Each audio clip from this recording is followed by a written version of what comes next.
Hello everyone, good evening. This is the April community meetup for ETHKL. Today we are very lucky to be hosting Alejo, who is from Flashbots, I'll let Alejo explain a bit more about what they do, but if you've ever been interested in maximum extractable value or MEV, or you've heard of dark forest and front running, back running, sandwich attacks, this is a very good topic for you to be listening to. Before we get started from Alejo though, we will first have our normal monthly roundup. This month we'll get Aiman to share that roundup. So Aiman, please feel free to share your screen. Yep. Thank you, Harif. Can you guys see my screen? Yes. Right, cool. So some of the monthly roundup that we have for this meetup is, so Uniswap V3 launch date is announced. It is launching in May, and they will also be releasing the L2 solution on Optimism. And the main theme for Uniswap V3 this time around is capital efficiency. So there are new things that they are introducing, such as concentrated liquidity and also tiered fees. So I will be including links to Uniswap's blog posts and also kinematics video for those who are interested to know more about how it works. Next is Visa will settle USD coin transaction on Ethereum. That's pretty big. Visa completes a first test transaction using crypto.com, where they send it to Visa's address using Anchorage, a cryptocurrency custodial service. So if any of you guys here have the link for the test transaction, that'd be pretty cool. I couldn't find it. So yeah, so it'll be interesting to see how this develops in the next few months and years. And London hard fork is scheduled in July with EIP 1559 included. So finally, after intense conversation, intense back and forth, we are including EIP 1559 in the London change. There are also a few network changes happening in April as well. And cryptocurrency market cap tops 2 trillion earlier this week. So I thought I want to highlight this as well, because I read that it took almost a decade for the market cap to reach 1 trillion, but around just 2 to 3 months to reach 2 trillion. So it'll be interesting to see how this evolve in the near future. And the Financial Action Task Force released its cryptocurrency guidance. So I actually had to check that, like, what does it stand for? So basically, what it is it is a global intergovernmental organization, and its membership includes most of major nation states and the EU, and they are pretty clear about their purpose, which is the global money laundering and terrorist financing watchdog. So yeah, they're coming, and there's an analysis that commented on their draft cryptocurrency guidance, where they are highlighting some things that they think are not really productive, such as surveillance obligations for non-custodial entities, such as your own private wallets, a more scrutiny of peer-to-peer transactions, and privacy-enhancing technologies, such as the privacy coins, and also customer counterparty identification, where if this is implemented, exchanges must know who are the people receiving payments from their users. So yeah, this is pretty big. And monthly roundup for our local news. So I actually just found out because Harif told me. So Luno's Malaysia's mBank account is blocked. So if you are a Luno's user, you will remember always before it got blocked, the way you deposit your money was a little bit different. So now you can only send it through FPX. And yeah, so apparently that's why whenever I deposit my money in Luno, I have to use FPX. So yeah. And Ripple acquires a 40% stake in Tranglo, which is a cross-border payment specialist. So that's pretty big.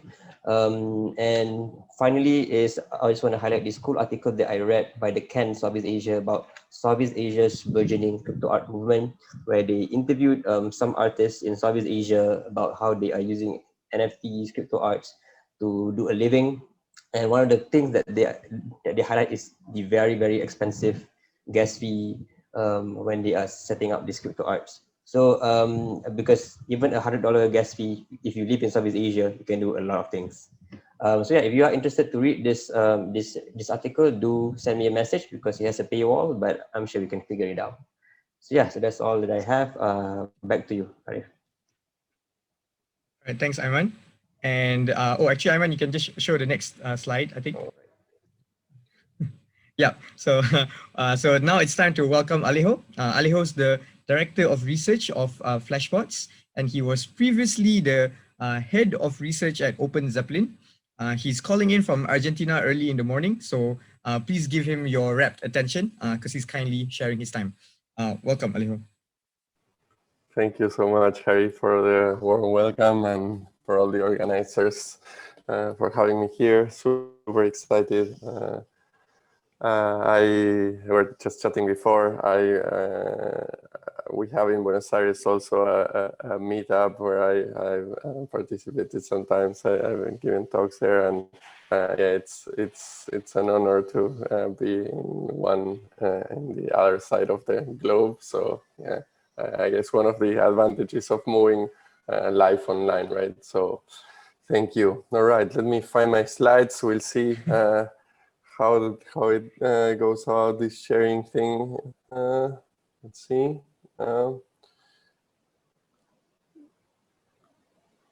Okay, can you see my screen now? Yes. Yes, good. I cannot see you at the same time, so if you have questions, feel free to stop me. All right, so I'm gonna tell you a little story about the Ethereum blockchain and how it works. I'm gonna use a lot of emoji to tell this story. Hopefully, it's sort of pretty, or not pretty, but peculiar at least. So. So you know, we use the blockchain for many things, and in a typical day, you'll see a lot of trading, tokens going in and out, ETH going in and out. You'll see a lot of lending, different protocols, Compound, Aave, and so on for lending. And there's all this regular activity. Lots of it these days is DeFi, and there's some other activities that have that are necessary for this whole thing to work. One of them is, for instance, arbitrage, right? We have many exchanges, decentralized exchanges in particular, that are there, and they have different prices. So there's people taking care that these prices are actually the same, right? And that the notion of price actually makes sense. And how that works is like, so that's like a very bad representation of what the blockchain looks like. We have some transactions there, and at some point, perhaps one will see that there's some order in the blockchain in some DEX or some decentralized exchange. So what one actor might figure out is that the price, it's a big order, so the price for a certain asset will go up in that exchange. So they say, oh, what if I go and buy that asset in another exchange and then sell it in this exchange where the price has just moved, and then make money out of that, right? And that's what arbitrage is. Essentially, it equalizes the prices between these two exchanges, right? So I can craft a transaction that does this thing, buy and sell, and I post it to the blockchain, and boom, I make a difference, and everybody is happy because I now the two exchanges have the same price, and I have a useful notion of an asset price, right? Another thing that happens more related to the lending is liquidations. Again, I have my blockchain there, and then I see one transaction, and it's actually an Oracle update, right?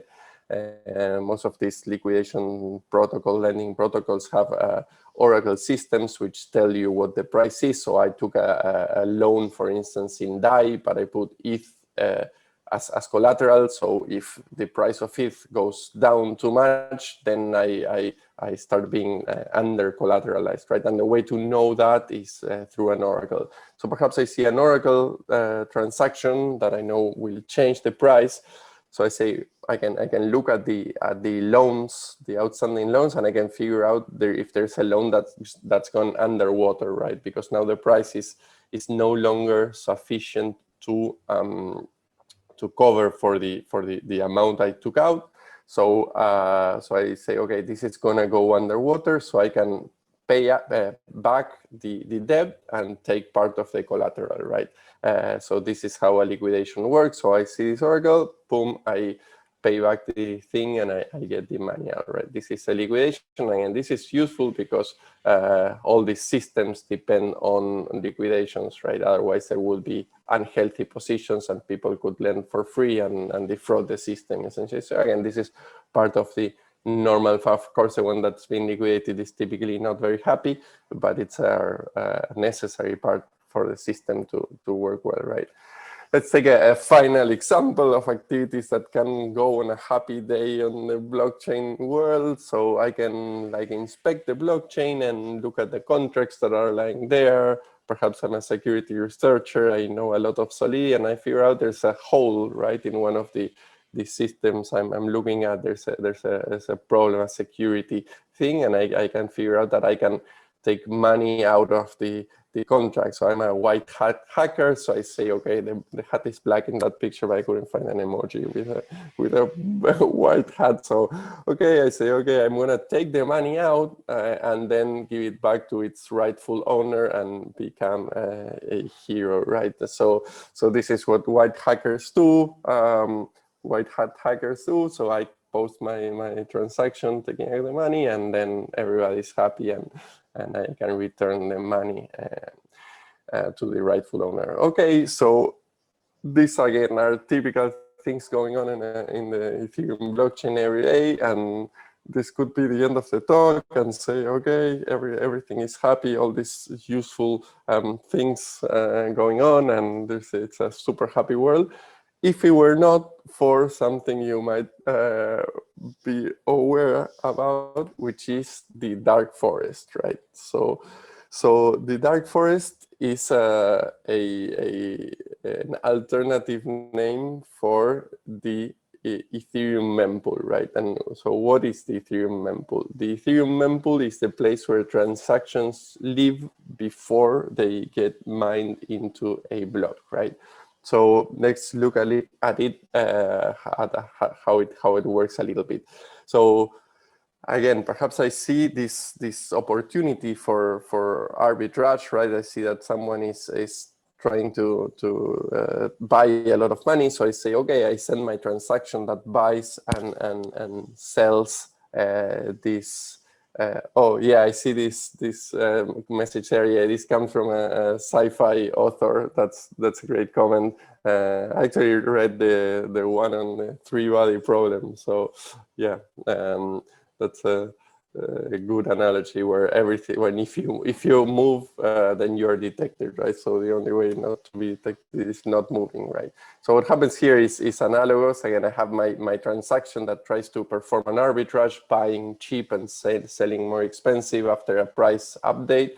So then there's another people. Of course, I'm not the only one, and in particular, these are bots, right? So there's a bot that's looking at the mempool, and they see that I'm trying to benefit from an arbitrage opportunity, right? But they figure that money I can take out is not permissioned, in the sense that I'm not moving money between accounts, but there's money that's free to take for anybody that does this transaction, right? I just need to like buy an asset in one exchange and sell it in a separate exchange, right? And so they say, okay, I see this transaction trying to do that. There's going to make a lot of money, so I'm willing to pay even more for the gas, right? And these two little money bags represent the gas price this bot is willing to pay in order to get their transaction included before the opportunity is gone, in particular before mine, right?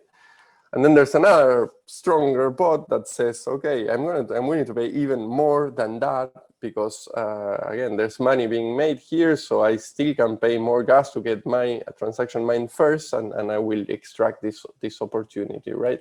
So the miner comes along, looks at the mempool and sees all this mess of people trying to extract the same opportunity, and of course, what's best for them is to take the opportunity that's paying the most, right? So this is the one offering most gas to the miner, so they will include that.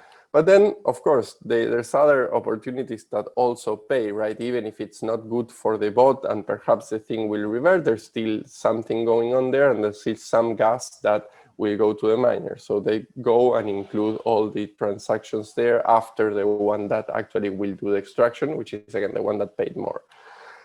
So this is called PGAs, or priority gas auction. Essentially, it's an auction by paying more gas, right? The one that pays more gets included first, and this is also called front running, right? Because the one again that pays more gets in before the other. So I put my transaction and I get front run by bots. And there's this fight between the bots trying to actually beat each other to the opportunity, right? So again, this is one example of how liquidations actually take place, as opposed to our first cartoonish picture where everything was happy and nice. And okay, it's actually a bit more tricky than that. And yeah, so let's see a little another example. So this leads to a lot of gas being burned, right? Because there's like this 2-second transactions included after the winning one do not make much sense any longer for the bots extracting the opportunities. So they're kind of pointless, but they're still included. They're bloating the chain, they're burning gas, so that's not good for anybody, right? And they're raising the gas prices for all users. So let's see another example. Let's see example of the liquidations, right? We have, I'm looking at the mempool and I see that there's an Oracle update going on, right? Paying some gas price, and that they will change the price of an asset, and this will bring a loan position to be under collateralized, right? So underwater. So I say, okay, I need to get included. I need to get my transaction included where I pay back the loan and I get the part of the collateral, right? But in this case, I don't want to get my transaction included before that one, because I need to first have the Oracle update take place, right? So I'm not paying more as the other case, but I'm paying exactly the same gas price as the Oracle. So I know miners will have a chance of including me right after the Oracle update. So again, there's other bots looking at what I'm doing and what the mempool looks like, and they say, okay, no, I want that opportunity, and I'm also going to pay the same gas price. And then there's other bots that do the same thing, right? So when the miner comes along, they say, okay, what should I do with this mess? Again, I have like 4 transactions here paying all the same gas price. Which one I should include first? And what like nodes do by default in these cases is rank them randomly. So they will first take one of them, say my transaction, then they will take another one, perhaps the Oracle, then the bot, and then this second bot, right? So if they include it in this order I showed, my transaction will no longer be able to liquidate the position because it will come in before the Oracle update, right? So the price hasn't changed, so the position is still not under collateralized. Then the Oracle update comes in, and then the first bot, the bot above, got its transaction in, so then they will benefit from the liquidation. And then there comes another bot, and the opportunity is no longer there. So again, it's not useful. The last transaction from the last bot, it doesn't really work. So of all these transactions, only the one from the robot above took the benefit of the liquidation, and the rest is wasted gas and wasted block space, right? So this is called back running, because my intention is to run my transaction right after the Oracle update. And again, it's up to randomness which one of these transactions will get in right after that, right? So again, a lot of gas burn, a lot of bloated chain due to this activity. And to give you a flavor of how sophisticated this competition between bots fighting in the mempool has gotten, first, say hacker A sends a profitable transaction, but instead of calling the target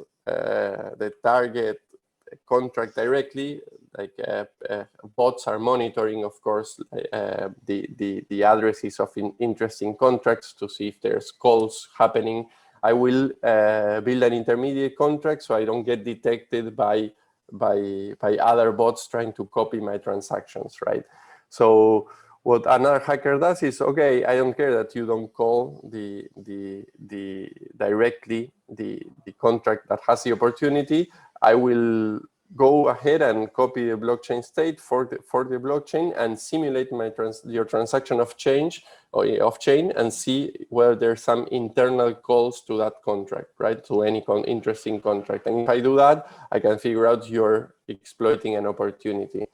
So what the hacker A does is, oh, you want to try to simulate me? Okay, I will then check if I'm in a simulation before I do the call. And if I'm in a simulation, I won't do the call that extracts the MEV. And how I do that is by checking some parameters like gas limit or things like that that are not typically emulated in a proper way. So they have like artificial values when you run this in a simulation environment. So what hacker B does then is, okay, I will use a modified environment. I will actually fork Geth or whatever node software I'm using to trick your simulation to think that you actually are in the blockchain context, right? So this is, again, super crazy what like bots are doing these days, fighting against each other and trying to beat these ridiculous auctions. And of course, this is, again, bad for everyone, right? Because the gas price goes up. We all know that the gas has been prohibitive lately. So again, this is quite a problem, right? So yeah, so let's go back to our picture of the mempool, right? And it gets a little bit even worse because the miners seeing all this mess and people trying to beat each other in ordering the transaction, they can actually have an idea and say, okay, I actually don't need this thing. They're all fighting and paying me for the opportunities, but I actually am the one that has the right of deciding what the ordering of transactions is. I'm the proposer of the block, and I can build the block. So what a miner could do is say, okay, I won't include all these transactions extracting value from the blockchain because I can do it myself. So then, okay, I will perform the white hat myself. I will go ahead and perform the arbitrage myself. I will then include this Oracle update, and I will then perform the liquidation myself, right? And I will discard all these other transactions that are lying there. I don't have like any reason to include them, or I can include them later and they will perhaps pay me some fee, but I will exploit all these opportunities myself, right? And miners could perfectly do this if they were looking at the mempool and trying to replay the transactions people make. So that's why this whole phenomenon of extracting value from the blockchain, again, permissionless value, not value from the tokens you have in some system, but the value that's lying around there due to how the mempool is constructed. This is called miner extractable value, or this was originally called miner extractable value because it's miners who have the ultimate privilege to extract it, right? And most recently, we've been using maximal extractable value to avoid confusion, because it's often the case that it's not miners extracting this value, but rather searchers or bot operators that are doing the extraction. But in principle, again, it could be miners if they wanted, as they have the ultimate right to transaction ordering in the blockchain, right? So why is this bad? Okay, I mentioned a couple of things. It clogs the network, right? It has like a lot of bots sending transactions all the time. It clogs a chain because it fills blocks with useless transactions that are not. So there's one that wins, but there's others that don't win, and then this becomes a problem. And perhaps first and foremost, it increases gas prices for users because bots are outbidding each other, and all this artificial price inflation ends up being bad for users, because when you want to do a completely unrelated transaction, you have to pay more because the miner is concerned with including all these transactions trying to extract MEV, as opposed to just including your transaction that has nothing to do with this war going on, right? Okay, so this is a phenomenon that's ultimately hurting users, right? All this wild extraction of MEV in the mempool. It gets a little bit worse. So do stop me if you have questions at any point here. I'm happy to respond. So, and I cannot see if you raise hands or anything. So do stop me, scream or something. So yeah, so let's look at another case that makes it even worse, I would say. Let's look at a chain that has some extracted opportunity already mined in one block, and there's one little bag lying around in the mempool for future extraction, right? So what a miner can do, what I showed you before, is like they could take this one little bug lying around in the mempool, but they could actually do something worse, right? They could actually, so this would be like the standard miner thing. They see an opportunity, they take it themselves, and they build a chain on top of that, right? They could actually do something worse. That is, okay, what if I, instead of mining on top of the last block, I rewind the chain one block, I take the opportunity myself, that opportunity that was already mined in that previous block, I take it myself and I leave some incentive around lying in the mempool for the next miner to come along and take it, right? So if I take the upper path here, the next miner that comes will, instead of seeing one little bag out in the mempool, they will see 3 bags. So they will have more incentive to mine on top of the upper chain, right? So this essentially is inducing a fork in the chain where the miners are, instead of doing what they're supposed to be doing, right, ensuring consensus and building upon the longest chain, they will try to fork the chain and rewind it where they can extract an opportunity for themselves, because this can become more beneficial to them, right? And they can leave an incentive out for other miners to build up on this fork chain as opposed to the original one. So this is quite bad, right? These are called time bandit attacks, because they go, like, again, back in time, and they lead to consensus failure, chain reorgs, and again, it's a problematic for everybody involved, right? And this also has led to permission infrastructure where miners open a privileged channel to searchers, right? And they say, okay, if I charge you for you to send me a transaction, which I won't share with the rest of the network, and I will include it for a fee, right? And you have to pay for this service. So again, it's miners not doing their job of openly receiving transactions from anyone, but only receiving it from people that pay a fee, right? Which is against the spirit, right, of what we're trying to build here. If you have to pay for participating in the Ethereum network, right? So the idea is that this is open to anybody, not just that have a private communication channel with the miners, right? So, okay, this is another big reason why all this phenomenon can be super hurtful to the system, right? And why is this? Why is people talking about MEV now? Why is this a problem these days, right? Well, there's a few reasons why this is getting worse. And one is that there's more and more contract interactions, right? As opposed to ETH transfers. So perhaps before, big majority of network activity was sending ETH back and forth, but now we're more operating at a higher abstraction level where most of the activity going on is in terms of interacting with smart contracts. One other way to say the same thing is seeing that the token market cap now exceeds the ETH market cap, right? So the soft money on top of Ethereum is now larger than the lower layer money, which is ETH, right? So again, more opportunities there. There's no MEV extraction opportunities for ETH transfers. The opportunities arise when there's more complex contract interactions, like the ones I show you, arbitrage and so on.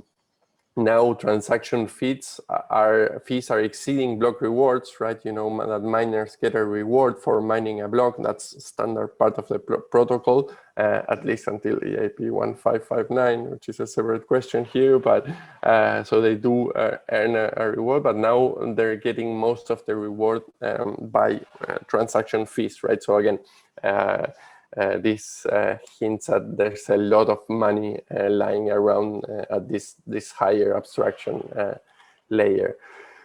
There's generalized front runners now, and by generalized front runners I mean these bots that are just looking at the blockchain, and when they analyze all that's going on there, and when they see an opportunity that's making money, they will go and copy it and replay it themselves, no matter what it is. So they don't have to understand what's going on. They just replicate the opportunity and take the money themselves. And there's the arising of these permission mempools. Again, what I was saying before, of miners providing a private channel to searchers for extracting these opportunities, right? So all this points to an impending MEV crisis where this is becomes like super problematic for the network, again, consensus problems and so on. So so it's looking bad, and it's a threat to Ethereum and its users. So we really wanna solve that. So enter Flashbots, which is our approach to trying to mitigate this impending MEV extraction crisis. So Flashbots is I don't know how to describe it, but perhaps like a hacker collective. We use an analogy of a pirate ship. Actually, Harith introduced me as the director of research, and I have to say that's perhaps accurate, but that's not my official title. My official title is sailing master, which I like. So yeah, we have this analogy of a pirate ship, and it's this pirate ship trying to accomplish these goals, right? So we want to illuminate the dark forest, providing information and insight about what's going on there. We want to democratize MEV extraction to keep up with the proposal of Ethereum being open and fair for everyone. I want to try to distribute those benefits ultimately. If it were at least for users not being hurt by this increasing gas prices, right? So I'll do a quick tour of how this looks like in three main goals that we have at Flashbots. So first, looking at illuminating the dark forest, there's a lot of things out there that look at chain data, right?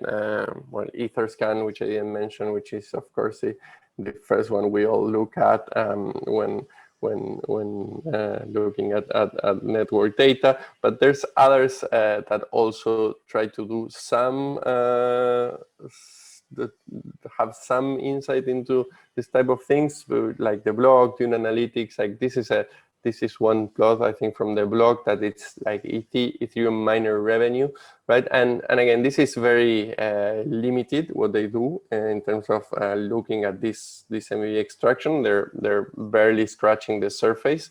There's one project, Frontrun Me, which was introduced when the first concept of MEV was introduced a couple of years ago by Phil Dayan and company in the original Flashbots paper.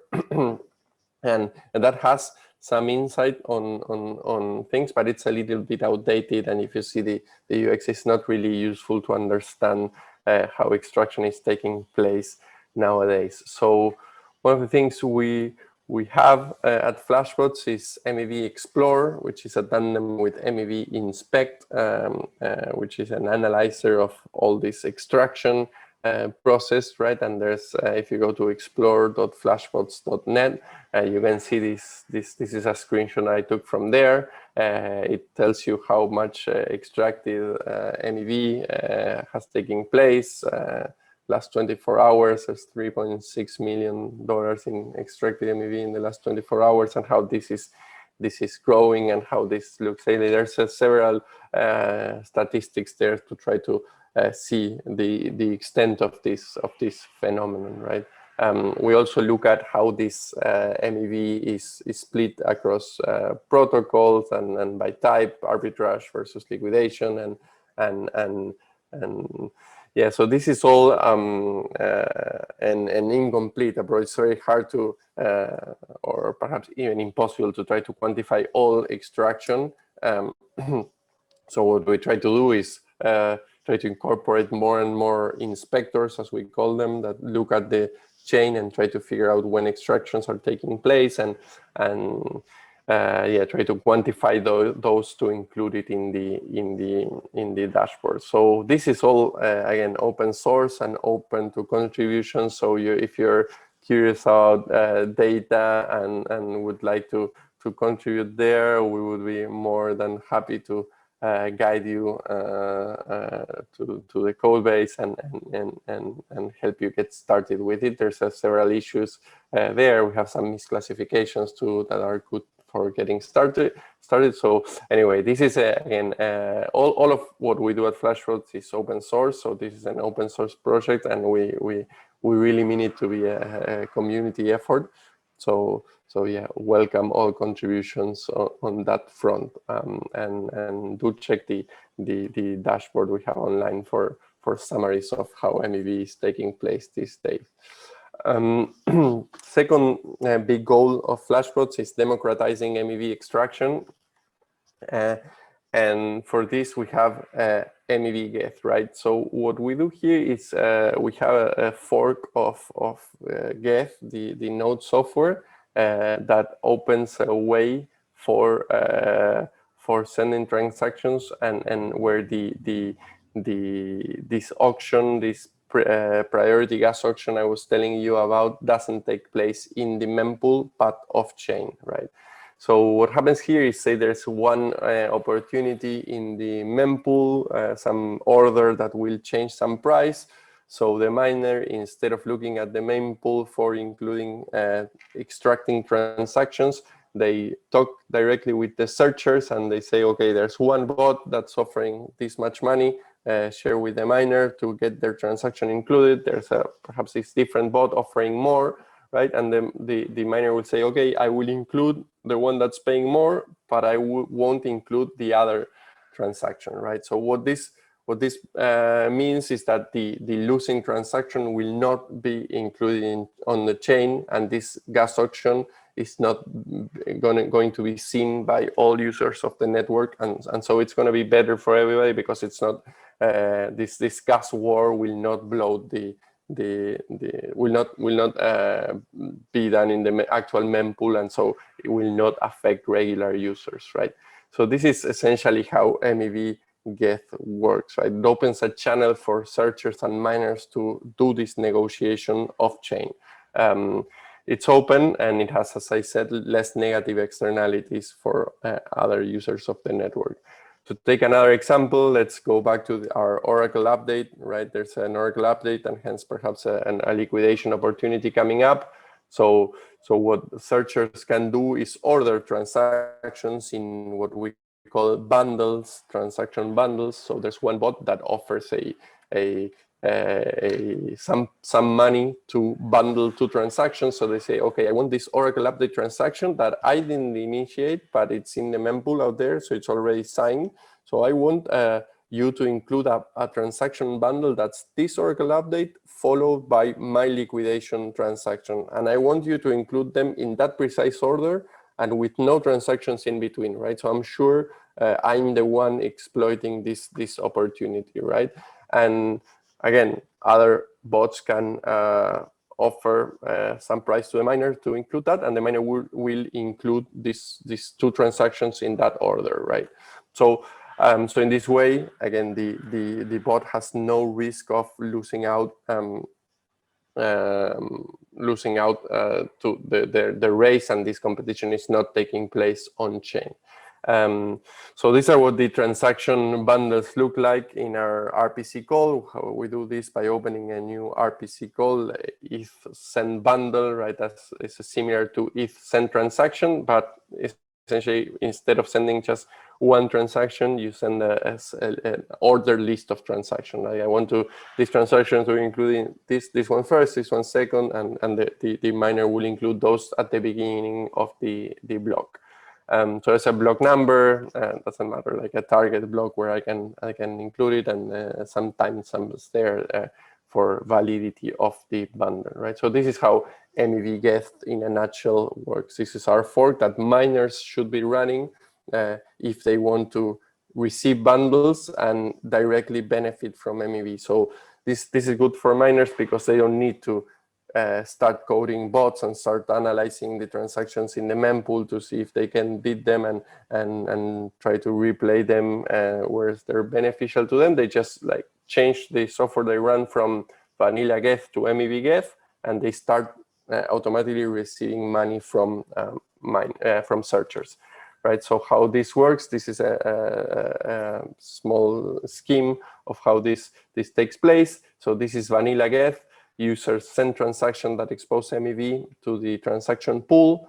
the trader bots pick up those transactions, and they insert a transaction to extract the MEV again to the transaction pool, to the mempool, and the miner picks up all of these transactions and produces a block template based on the price they pay. Right, this is what happens with regular Geth. What happens in MEV Geth is a little bit more complicated. A user again sends a transaction that exposes MEV to the transaction pool. The searcher picks up the transaction and sends a bundle that extracts MEV to the bundle pool, right? At the same time, the transaction pool, the miner, what does at that point is select the transactions as it did with vanilla Geth from the transaction pool, but in parallel, it also selects the most profitable bundle from this separate bundle pool. So then with all that information at hand, they can produce the most profitable block template and mine on that.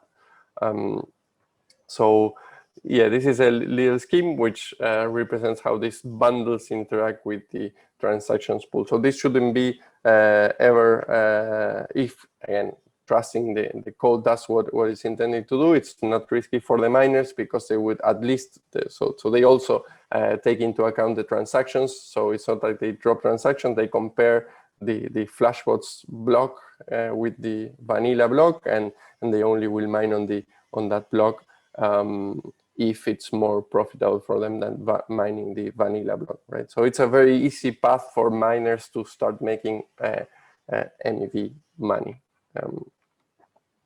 Good. So wrapping up the idea of democratizing MEV extraction, where are we with MEV Geth, right? So PGAs, the priority gas auctions I mentioned before, are permissionless. MEV Geth is permissionless as well. Anybody can participate by sending Flashbots bundles. It's different from dark pools where you have to pay, like establish a contract with miners to be able to send transactions. It's MEV Geth as opposed to dark transaction pools or PGAs is efficient, right? Because all of this auction competition for being included is done off-chain, so it's much leaner for every other users. MEV Geth has pre-trade privacy. When you send a transaction to the mempool in a PGA, everybody can see it. So even before it's mined, that opportunity can be seen by others. That's also the case in dark pools and MEV Geth. That's not the case, right? It's the transaction is kept private until it's mined. Neither PGAs or dark pools have failed trade privacy, right? So if you try to extract an opportunity and for some reason you miss, say another bot outbid you, that will get exposed in PGAs or dark pools. It's not the case in MEV Geth. In MEV Geth, you lose this offline auction, this offline competition, off-chain competition, and it will be silently, or we will give you a reason for rejection, but it's not mined. So other bots cannot see what you've been up to. What we're missing still from MEV Geth is complete privacy, right? So miners can still see these transactions, and that's a goal we have for a next version of this Flashbot system. So we will ultimately want miners participating to be oblivious of what transactions are taking place. Right, and we have some approaches to that, particularly using secure enclaves like SGX, but there's perhaps other ways using crypto economic incentives or some sophisticated cryptography primitive, and that's like an active area of research, and that's like where we want to go in the long run. And finality, again, I was telling you about the reorgs that can happen. And that's still the case, and that's a super challenging problem to solve. But again, hopefully, we would like to cover all those in the future of Flashbots. One final, and this is, I promise, the only formula I have in my presentation. I gave you a lot of emojis, so I hope you can bear with me for one formula. This is a formula we use for the prioritization of the bundles. this is bound to change soon, but it's a one that we're using in 0.1, and it's composed of a few terms. So one is, this is the gas price times the gas used for each transaction in the bundle. So that's the total ETH used in gas used in the bundle. This is the miner tip or bribe that the searcher includes along with the bundle that will be paid to the miner for inclusion of this bundle. And this is a normalization by gas usage. So we don't want like huge bundles. So this prevents like huge bundles by normalizing the rank in the auction by this total gas use. So again, this is the auction is a sealed bid first price auction, meaning that the one that pays the most will win this auction and will get their bundle included, right? So it's up to searchers to tweak how much of their profit they want to give the miners to guarantee inclusion. Good. Again, it's the most profitable bundle for gas use. Okay, we get to the final point, and I've been talking a lot, so I promise I'll be done very soon. I'll talk a little bit about distributing the benefits. It's our last goal at Flashbots. I see there's lots of questions, so perhaps I'll continue and I'll wrap up, and then we can address those questions. I can promise that there's not much more to go. So distributing the benefits from MEV extraction is a tricky question, right? It's hard to say how do we want to do this. Perhaps there should be changes at the protocol level to achieve this. So we have all these open questions for this. How can we create sustainable incentive alignment between miners, traders, DeFi developers, etc.? How can we create virtuous cycles through channeling some of the profits into funding public goods, such as Ethereum client development and so on? There's Gitcoin grants and this type of programs now trying to solve the funding public goods problem. So perhaps this extraction of MEV can be somehow rerouted to those efforts. How can we minimize the negative externalities of MEV extraction and maximize the positive ones? Again, these are all like very open, broadly stated questions that we're eventually trying to provide some more light on, mostly on the research side of Flashbots. So this is how Flashbot looks like right now. This picture keeps changing, and I don't intend to go through it in its entirety. But Flashbots is a research and development organization. The idea is that research and development work hand in hand with each other. And while we do development on the Flashbot core system, which is the tandem of MEV Get and the relay we operate for sending the bundles, and the MEV Explorer dashboard I showed you before, and tools for searchers and so on. That's more of like an engineering side. And on the other side, we have all this research on either things that will eventually come into our product, like SGX, research for achieving privacy via secure enclave, or some research on how to solve this problem via cryptoeconomic design, and so on and so forth. And in particular, tackling the questions I was showing you before. So the idea is that this research and development go hand in hand and talk to each other. So we want to be a fully open organization, that what we do is all open source, and all our research process is as well as open as well, and we hope to share all these outcomes with the community. And we have actually a grant program for research. These are a few of the questions that we are now working on. Taxonomy of MEV extraction, measuring the actual cost of PGAs and MEV activity, transaction order in layer 1 versus layer 2. Anyway, there's a few things there that I mean as examples of what we are doing in Flashbot research. Again, we fund research along these areas of MEV. So if you are a researcher interested in doing some related work, please check out our research repository. You can open an issue or a pull request. There's a template for one of these FRPs, and you might be eligible for one of our research grants. These are Flashbot research proposals. So again, we welcome participation in either in the explore side of things, in the core side of things, MEV and on research. We're open organization. We have like very loose boundaries in the sense of we're not like just a closed group working in isolation, but we work a lot with the community. So you can join our Discord too and learn more about what we do.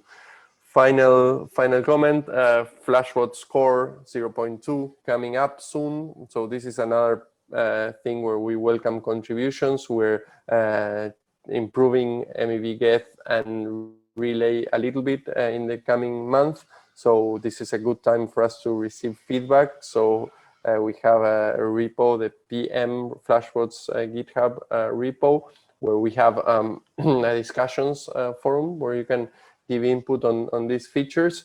We're going to have a revamp option mechanism. So we're going to change a little bit the formula there to prevent something called bundle stuffing, where people were still including random transactions to get their price up.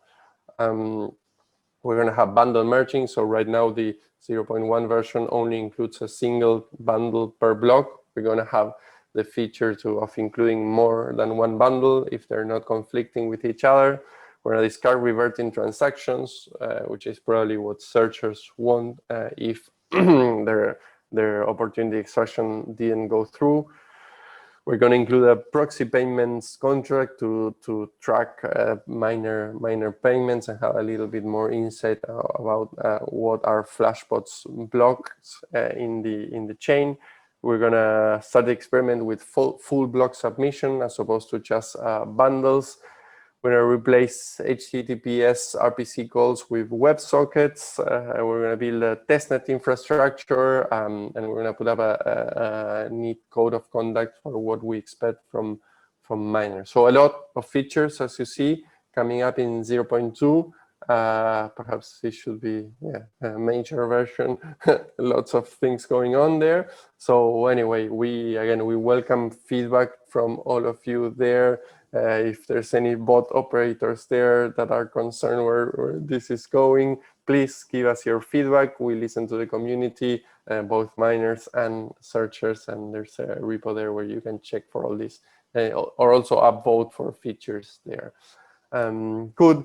So this is the end of the tale of a day in the blockchain. It was not as shiny as we envisioned in the first place, but we think we do have this MEV darkness lurking around in Ethereum, but hopefully Flashbots will help mitigating the negative side of it and will help continue building Ethereum in an open and fair way.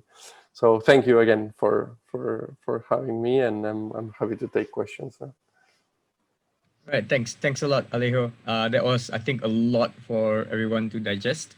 There's a bunch of questions, and normally we do like a fireside chat where I'd be asking the guests questions, but on Zoom, everyone can ask questions anytime. So there are already a bunch of questions here, but I think before we get there, I always like to start with asking like more sort of a get to know you kind of questions. So Alejo, if you don't mind sharing like your personal sort of history with Ethereum or with blockchain, and then what made you kind of jump into the whole Flashbots pirate crew. Sure. Yes. So I can actually start before blockchain. So I was trained as a physicist originally. I was in academia for a long time. I did all the standard academic steps. I was doing quantum physics for a while. Then I sort of got bored. I switched to neuroscience and cognitive science in particular. Then that was a little bit more interesting, but ultimately I was frustrated by academia. Once someone told me academia can be ungrateful, and I fully agree with that. All the incentives are are misplaced, and like it's a very old system, right? And it's clearly failing in many different ways, I would say. So at some point in my life, I was looking for something else to do, because I felt I wasn't contributing that much, even if I was like publishing a lot of papers and so on. I didn't feel like I was having an impact in the world by doing what I was doing. So I started looking around, and then was when I found blockchain. I mean, I had heard of Bitcoin and Ethereum before, but I hadn't like really, paid attention. And so I started chatting with people in the space, and I started learning what this whole thing was about, openness and freedom. And I don't know how the history of Malaysia is with in terms of economics and government controls, but in Argentina it's a pretty grim history, where any Argentine can tell you a story where like either their money was frozen in a bank by the government, preventing people to withdraw, changing dollars for Argentine pesos at an arbitrary rate, and hyperinflation. So we perpetually end up in one of these things. Right now we have like, I don't know if it's 50% inflation to the peso. 1 peso is around, it's close to 10 sats. So at some point it's gonna be 1 peso, 1 sat. That's gonna be fun when that happens. So it's really bad, and the government putting restrictions. So right now I don't think it's not legal to buy dollars in Argentina. So there's no legal access to stable money. So it's very problematic. So when I learned about like blockchain, I'm giving you the long-winded story, right? So when I learned about what the blockchain movement was about, and how it would like solve all these issues that again touched me very personally. And my father lost a lot of money in the Corralito, which was a moment where the government would not like leave people to withdraw their assets from the bank. So again, I think it touches all Argentines very personally. And yeah, so I learned that very talented and smart people were contributing to this open system. That was like a really a good call for me to participate in that. So I started looking around, and I at the time I joined OpenZeppelin. So I started working there, contributing to the contracts library, you perhaps all know, and the product at the time that was Zeppelin OS. I did security audits, and then I founded a dedicated research team there, which was the team in charge of doing the security audits. It was a time where everybody in the tech team did everything, so we were growing, and we needed a little bit more structure. So I, together with others, there, Leo and Tincho, great security researchers, we founded the research team. So I led that team for a few years. We grew from 3 to, I don't know, 15 people in the end, something like that. And yeah, working on Ethereum security and more open-ended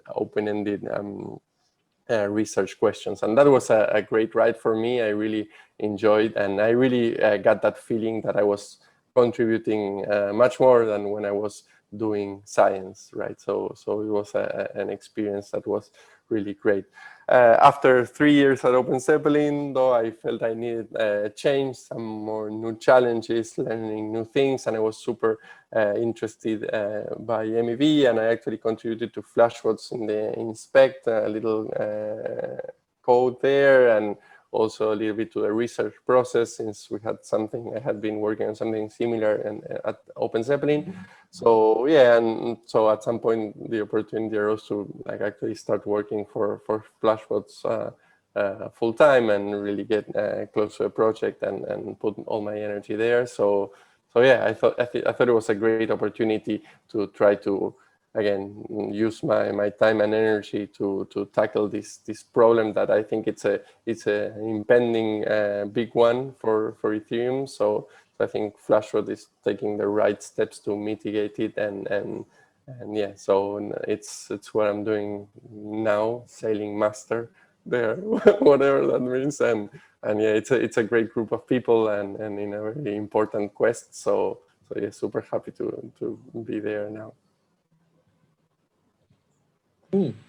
Yeah, great story.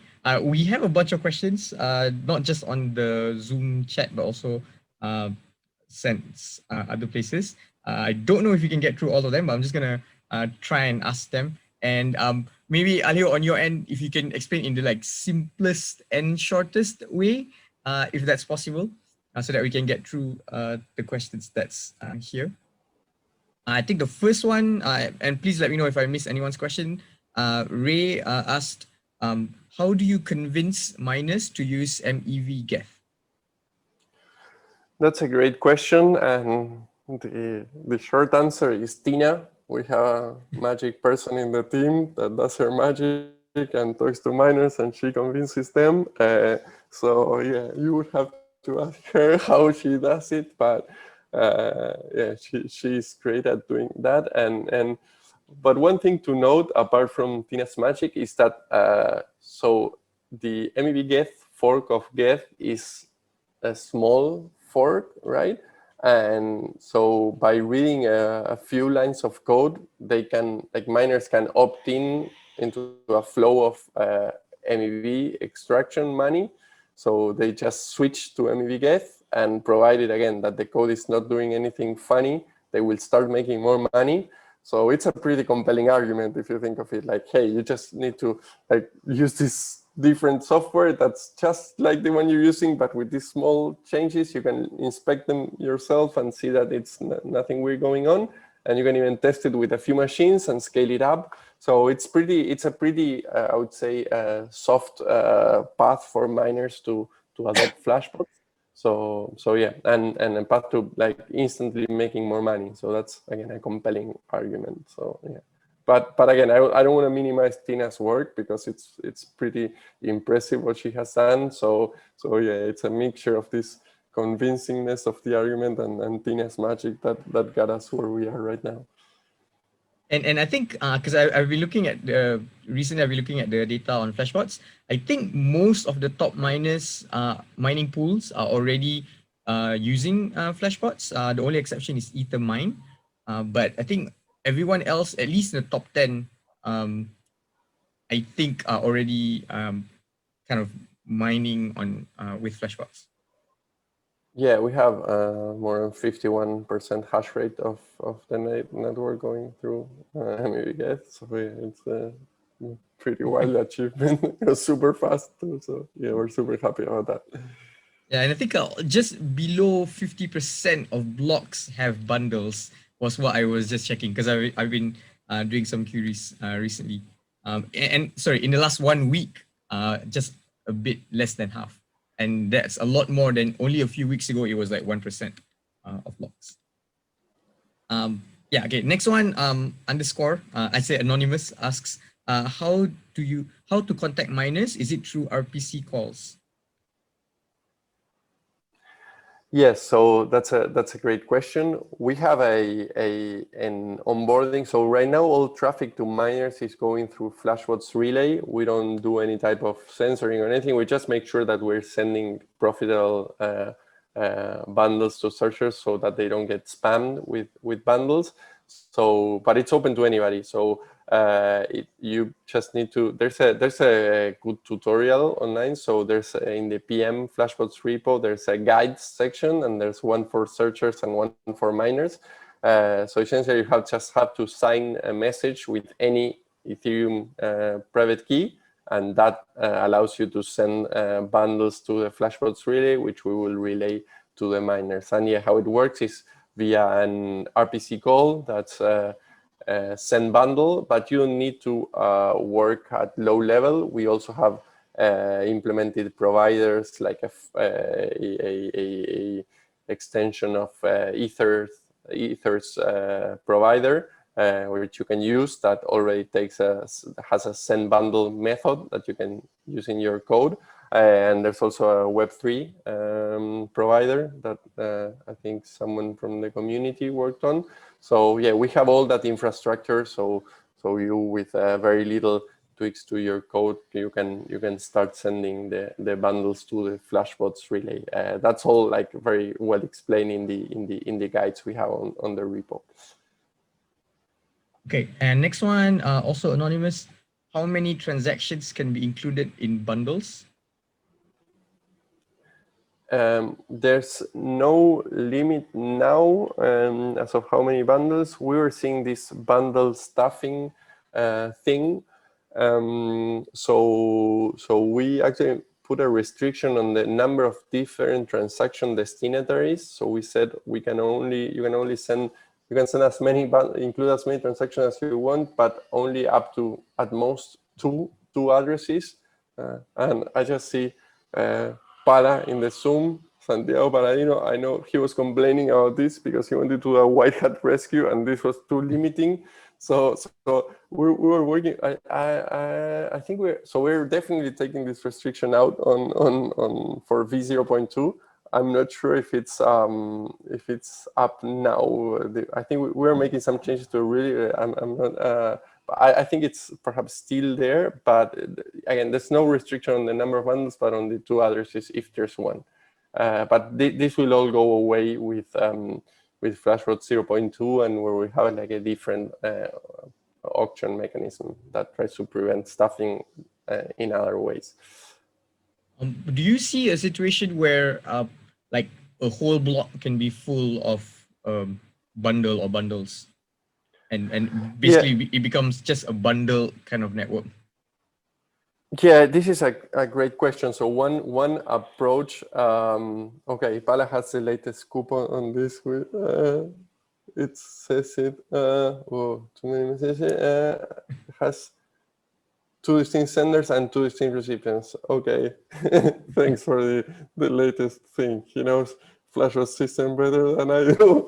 I was mostly working on 0.2 recently. Okay, thanks, Pala, for the clarification.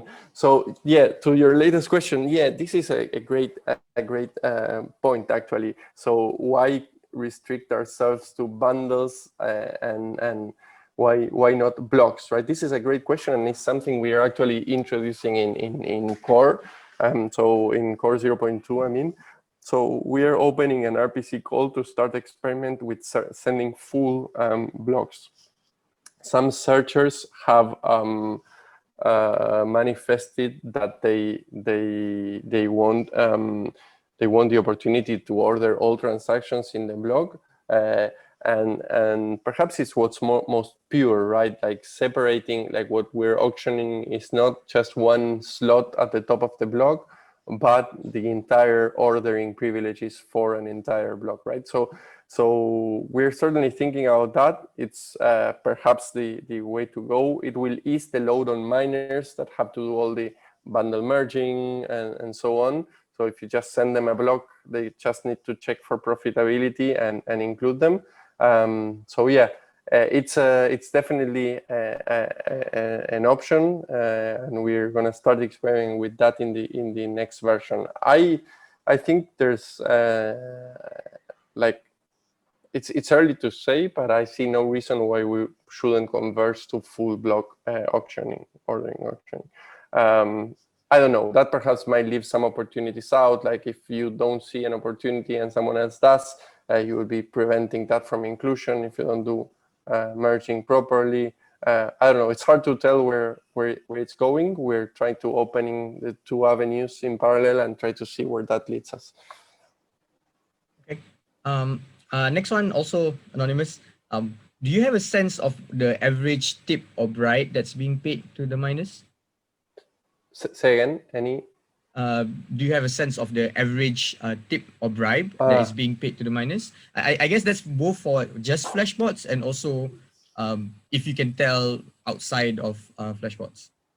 Yeah, I don't know, but I would say that it depends a lot on, so it's hard to look at averages here. I don't think average is a good summary statistic of what's being paid because the distribution of extracted MEV is very long tail, right? So in particular, liquidations make it very long tail. So what I'm getting at here is that perhaps you have like arbitrage opportunities that extract a little bit and like carve out of the slippage, like big slippage limits Uniswap users typically use, and they're carving out, and there's this small maybe extraction taking place, and there's this a huge liquidation where, I don't know, there's 100 ETH liquidations, and then of course you want to make sure that the miner bets that in, right? And so you share like a big chunk. We saw a payment of 100 ETH for miners. So whenever you summarize a distribution like that with an average, it's really weird, because all these like extreme events will like take your average like very high, which doesn't quite represent what's going on. So so I don't know. I think again, I'm not sure what the average is, and I don't think it's a good way to summarize it. I think perhaps a better way to summarize it is what the share of profit is going to the miners, right? So if you have like again a 200 ETH opportunity, are you giving half to a miner, a quarter to a miner, 2/3 to a miner? And that's perhaps a better number, but I'm not sure what that number actually looks like. We're not tracking it directly right now. We're now working on a newer version of our dashboard where we can track all these type of things to have a clear picture. So that's upcoming. Again, all open source, all welcome contributions. So if you have thoughts of what we should be tracking, we're more than happy to hear your thoughts. I agree that that's one number we would like to have in our dashboard to better understand what's the picture of MEV extraction. Okay. And Ray also asked, when POS happens, how would your role change within the ecosystem? When what changes? Sorry. POS, when ETH2 happens.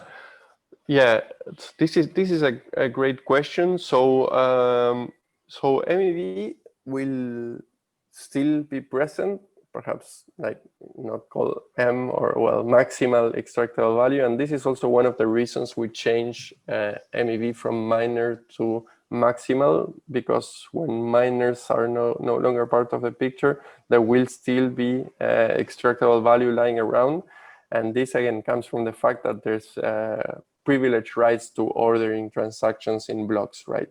So so in ETH2, this will be the block proposers who have this right, and they will somehow be able to extract this.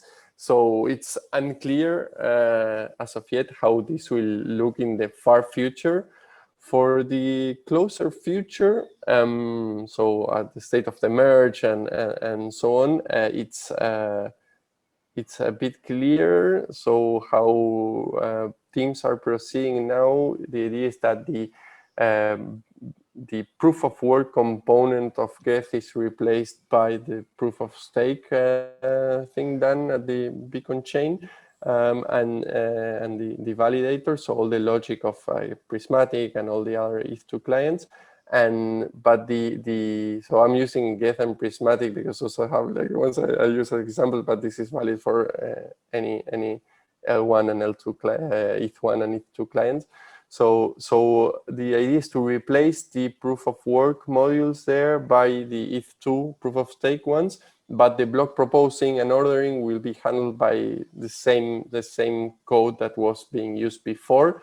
So what this means is that the logic of ordering and the auctions will still be valid in the same way, at least in the early stages of ETH2. So perhaps even the same MEV Geth code, right? Because they will be using the same chunk of code for doing ordering. So short answer is immediate versions of ETH2, it's going to look pretty much the same.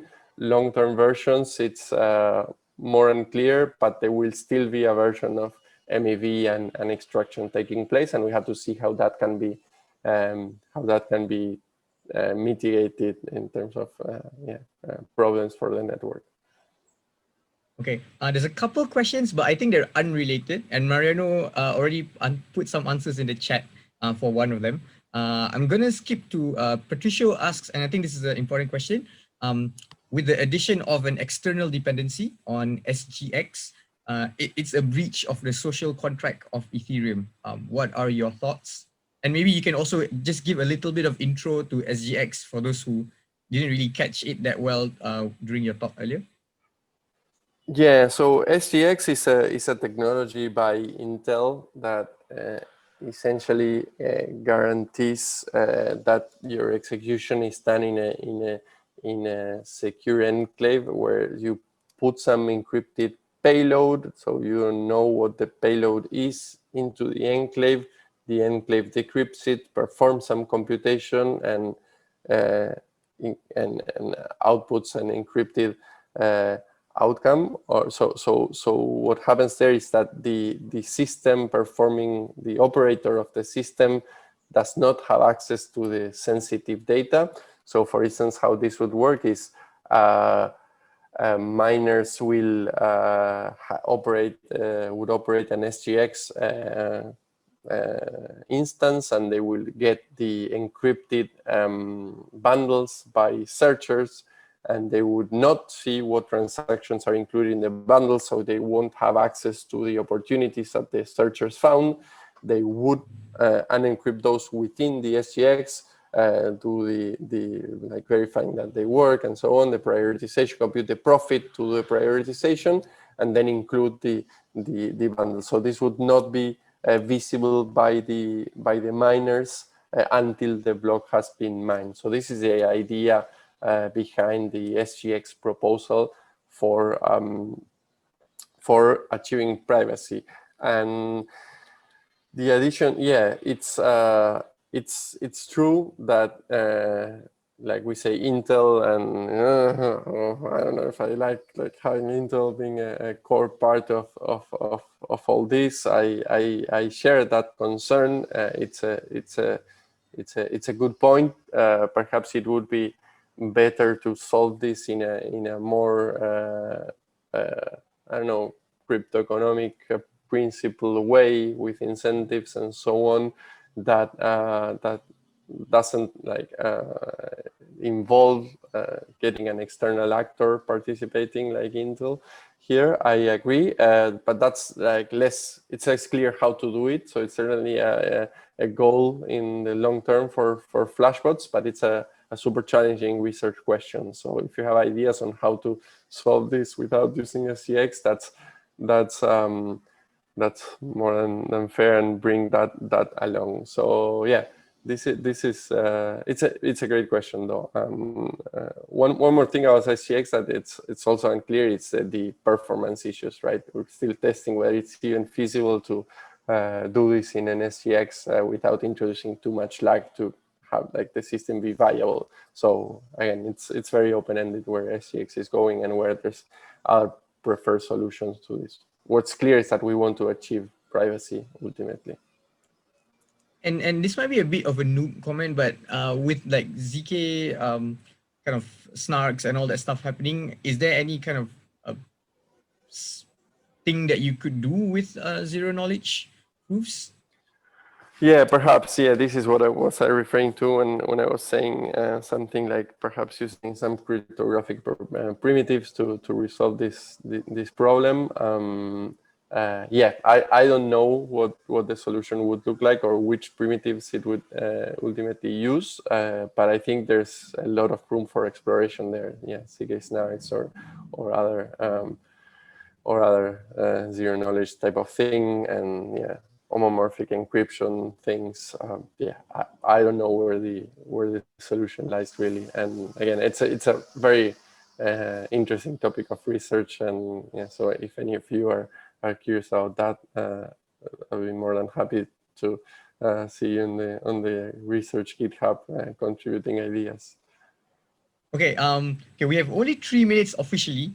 If people don't mind staying on for a little bit, especially Alejo, if you don't mind, we can continue asking more questions. I see Sure. 2 very, I think, relatively heavy questions, which I don't think you can answer very quickly. The second one, Cedric, he has been reading up a lot before this meetup, and he actually kind of showed me, which I wasn't aware of before. Chainlink has this FSS, Fast Sequencing Service, and I think that's also related to Patricio's question after that, but we'll go one by one. So what's your take on this FSS by Chainlink? So we're recording this, right? Yes, yes, we are. I'm kidding. If you want, I can pause the recording. Well, we're 3 minutes, 2 minutes. No, I'm kidding. Yeah. No, we actually had a meeting with someone from Chainlink yesterday. It was civilized and everything. Yeah. Well, so lots of things to say here, but so they try to. So I don't know if everybody has context. So yesterday there was an article out there where REUS that works with Chainlink saying that Flashbots is essentially enabling robbers by building what we're building. And I think this is a misrepresentation of the system. And so it's not really what we're doing. We're building in an open way. So yeah, this kind of critique, I don't think it's too constructive really. So their take to the problem is this fair sequencing thing, where the idea is that they say what's fair and they order according to that.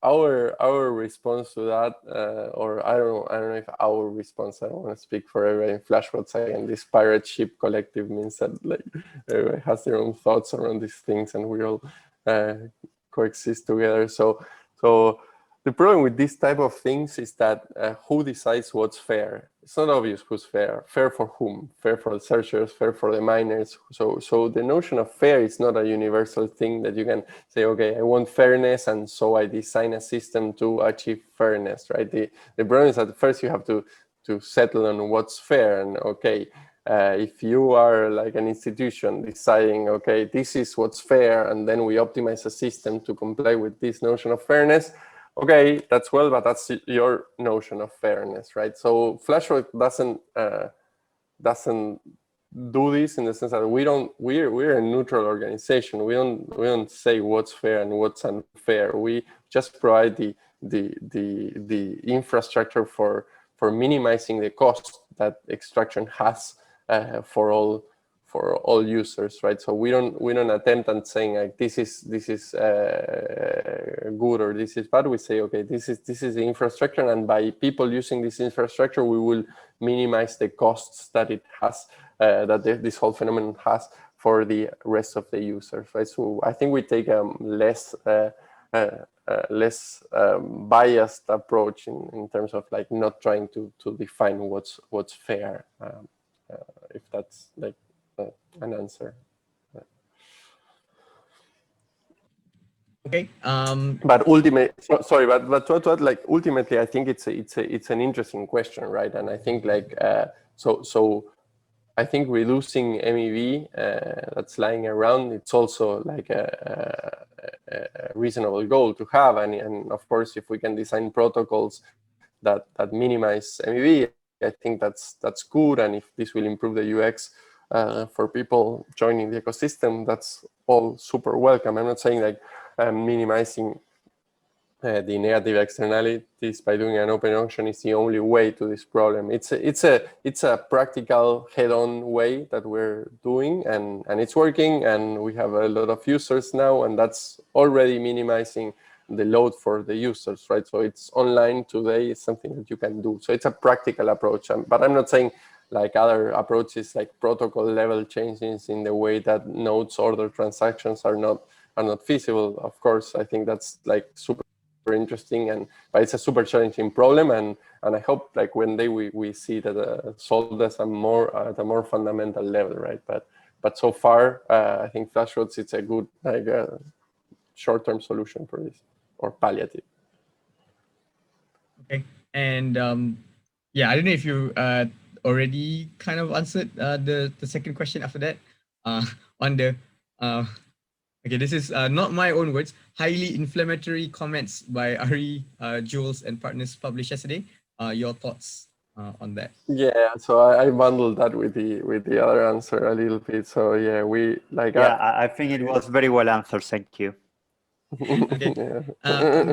I guess one thing that related to that would be they made a mention of how with things like Flashbots, we're inviting regulators to kind of clamp down on the Ethereum blockchain. I don't know if you saw that comment. Do you have any thoughts? Sorry. Can you go ahead? I didn't get the comment. In the CoinDesk article, he was quoted as saying that by having this kind of open, transparent MEV done on Flashbots, we are encouraging regulators to clamp down on the Ethereum blockchain because it's it's front running, it's unfair, and all these things. So I think that's a I don't know. I think that's a bit of a stretch. Like, why that and not only like lending and things that are already going on, right? Like, why? I don't know. Like, I don't see. No, I don't see that being more geared towards like triggering regulation than all the things that are already going on in Ethereum. Really, yeah, no. Yeah, no. And Okay. regulators is like a separate world. And like, Yeah, I this don't is know what recorded, by the way. So regulators do. I don't know what regulators want, and I don't know what regulators do. They should do their thing and let us build in peace. yeah, I won't dwell on that. And I think we're already past time. If anyone has any final questions, we can ask very quickly. Otherwise, I have one question which is relatively straightforward, and then just kind of like a final closing questions. So this one question was, you mentioned front running, back running, time bandit attacks. I don't think you mentioned sandwich attacks. So could you clarify that a little bit and the sort of ethical concerns with allowing sandwich attacks on Flashbots? Yeah, so sandwich attacks are like a weird form of arbitrage, if you will, where a user that's trading big amounts of money allows for a lot of slippage in prices. So the way so slippage is a notion that when you trade a lot of money, you will induce a change in the price of the assets, right? If you're getting rid of a lot of apples and sizable chunk of apples in the market, then like apples will be cheaper after you've done that, right? So if you allow when you that trade slippage limits to be a lot, what one can do is actually benefit from that by buying and selling right after your transaction. You're moving prices, so if you let if your tolerance for these price movements is big, what one can do is benefit from those and like extract this little value on the side. So little, and it's not that little sometimes. So this is what a sandwich is essentially like a arbitraging on the same exchange some way, and extracting the value that the user was not careful enough to prevent by setting limits. And yeah, so that happens where on Flashbots or without Flashbots. That's like something bot operators do. I try to not judge like good or bad. Of course, it's bad for the person being armed if they set like a high tolerance for slippage. But it's I don't know. It's hard to say what's good or bad. I tend to not take a position in these terms. It's part of how the rules of the game are set, right? There's the code written there, and if you're trading on say Uniswap, you can read the code and know that that's what's going on. And perhaps some people will argue, okay, not everybody has the technical capacity to read the code and analyze what's going on and see if they, and that's a fair game, and that's a valid reply. But I ultimately tend to think that that's how the rules of the game are set up, and the rules are clear and are open and are the same for everyone, right? So in this sense, it's a fair system, right? And if you don't like Uniswap, you can deploy your own exchange and do whatever you want there. So I try not to see things as good or bad, but try to like abide by the code that's there and that's open for everyone. And again, I know it's perhaps a controversial point, because some people will say that not everybody has a technical capability, and I see how that's a problem. So I don't have like a fully final position on this, but again, I tend to think that's not for me to say what's good and what's bad in terms of MEV extraction. Okay. Sorry, we had one question, just like for the average user. So I feel like this might be useful to ask. So for the average user, with all this front running MEV stuff happening, are their transactions affected? And if so, what can they do to help counteract that danger? Yeah, that's a great question. So yeah, sandwich attacks are the perfect example. Your transaction. So some are not affected. So for instance, liquidation. If you're underwater, you will get liquidated, and no matter which bot liquidates you, someone will liquidate you, and that's fair game. It's part of the system, and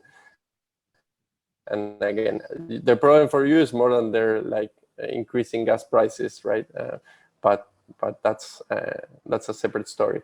So in that case, it doesn't. But for instance, with the sandwich thing, it does, in the sense that you put some money to trade, some token to trade it for another token, right? And if you set the slippage limit too high, then you will get less out of the second token. Like Uniswap like shows you this is the minimum amount you will get. So in that sense, you won't ever go under that limit, but you do go from a larger amount to that limit if someone sandwiches you. So what you can do there is use a lower slippage limit, right? There's a setting in Uniswap. There's a little gear. You say, okay, I want a smaller slippage to be clear. This is only relevant if you're like trading big amounts of money, but I think it's still worth like knowing that there's this thing where you can like set the slippage limit to a lower number. Of course, the trade-off there is that if the transaction takes too long to mine, then the price might have changed, and then you don't no longer enter the limits you put, and then the transaction may revert, right? So perhaps then you need to pay gas price, and then you're paying more for what you have. Perhaps it's better to get ARB but not pay too much in gas. I know it's a trade-off there. So. But there is this setting where you can control the slippage typically in exchanges. So that's a way to prevent this kind of extraction or part of it. So would it be correct to say that if you're not making whale transactions, then you should be safer?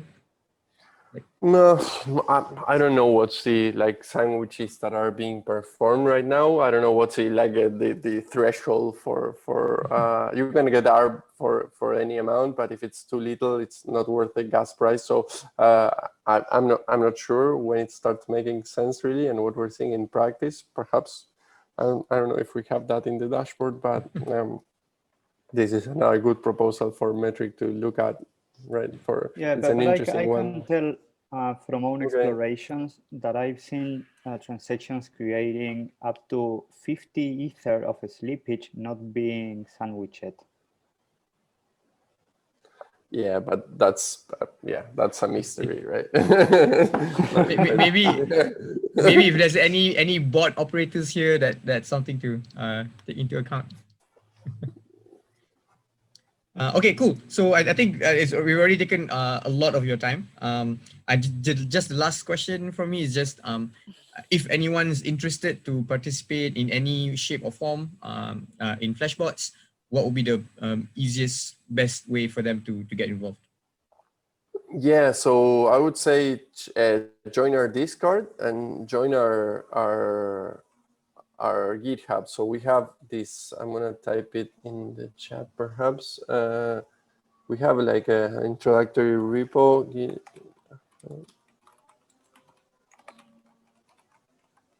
The PM repo, that's where it all starts. There's pointers to our other repos and guides and things, and also our Discord. It should be linked in that repo. So join our Discord, and yeah, welcome to the conversation. Again, this is an open endeavor. We're happy to have community members contributing. Everything we do is open source, and and we are working towards the good of the entire Ethereum ecosystem. So we want and need your help there. So more than welcome. I'd love to see your contributions there. Okay, well, thanks a lot for your time. Thanks a lot for everybody who's joined, especially the ones who are joining from other time zones. Yeah, please, I guess you can do the emoji applause for Alejo. If anyone didn't get the PO-up, this is a good time to request it. I didn't get my PO-up. It's on your cell phone account. Oh, thank you. Yeah, please feel free to DM Patricio. So we typically, after the official meetup ends, anyone who wants to can feel free to hang back and just have like random chats. It's easier to do in person, but in Zoom we can try. And some community members, just a quick note, some community members mentioned that they wanted to work on a community project just so they can learn a bit more on Solidity and just have some experience. So if you're interested, feel free to join. But everyone else, feel free to get off into your evening or morning, and we can see each other again next month. Right. Awesome. Thank you, Harry. This was great. I appreciate the invitation. It was a pleasure to be here. Thanks, Alejo. All right. Bye, guys.